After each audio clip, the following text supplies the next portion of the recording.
Hello to the judges, BioDesign Challenge mates, and everyone joining the live stream today. We are the BioLab team from Brazil, making bioart in the tropics. First, I want to thank the challenge organizers for guiding us, and I want to present our team. Although we are all Brazilians, we are scattered in different parts of the world. Not only our time zones are different, our background is quite different too. We have Lina Lopes, an artist and creative technologist with more than 10 years of experience working with parametric design, video mapping, electronics, wearables, and digital manufacturing. Anais, a visual artist and researcher, focused on symbiotical and epistemological studies about nature. And because two doesn't make a crowd, we have Carolina Pupi, who is also an artist. Carolina explores the intersection between our world, the human body, new technologies, design, and art, and balancing artistic creativeness with technical knowledge.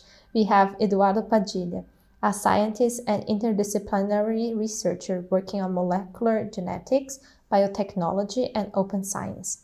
Mal Jabur, a specialist in physical computing, promoting the intersection between the physical world and computers, and Paulina Scho, a climate justice activist driving regenerative value chains and nature-based solutions.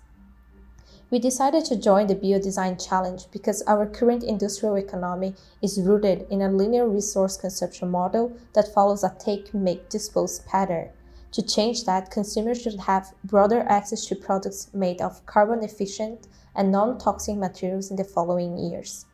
Our goal is to develop a flexible and conductive biological material that can be transformed into electronic textiles and wearables with several different applications, such as photovoltaics, biomedical sensors, communication devices, and others, and at the same time biodegradable or easily reused and made into something else. But some of us already know the production of new materials from biological systems and nanotechnology is rising in research and development today. The possibility of growing materials with desired properties is one of the appealing characteristics of future industries. Biosynthetic cellulose has been reported in biomedical application and is already marketed in skin repair membranes like EpiProtect. On a different note of new materials development, we have materials like graphene that is considered a future material for its extraordinary properties like flexibility and high electrical conductivity.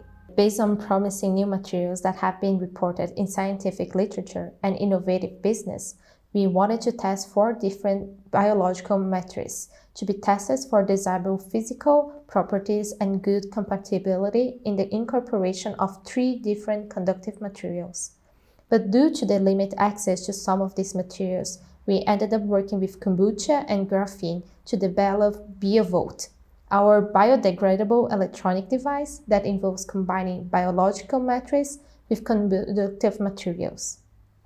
And now, roll the drums. Speculating about the future, this is the prototype we made. A unique costume for the future performer. A special vest that detects the performer's heartbeat, and it can change the lighting and be ready to play the perfect music at the matching heartbeat speed during the presentation. We use kombucha fed with conductive graphene oxide for our prototype and placed it with the ECG pads. The idea was that the entire top was made by kombucha's copy, but given this print time, we had to simulate the material, and we would leave it for another fashion design sprint to make it. The technology embedded in the material used to make the vest opened excellent opportunities for different market sectors, going beyond the inorganic and rigid electronics. The material can be applied in many fields, revolutionize the industry, and address today's environmental challenges. We decided to showcase the material in a vest to provide a clear vision of how this material can be applied in the fashion industry, and because, in the end, we are a group of crazy artists. We hope you enjoyed our presentation on BioVolt, the flexible bioconductive material for wearable applications. Thank you for your time.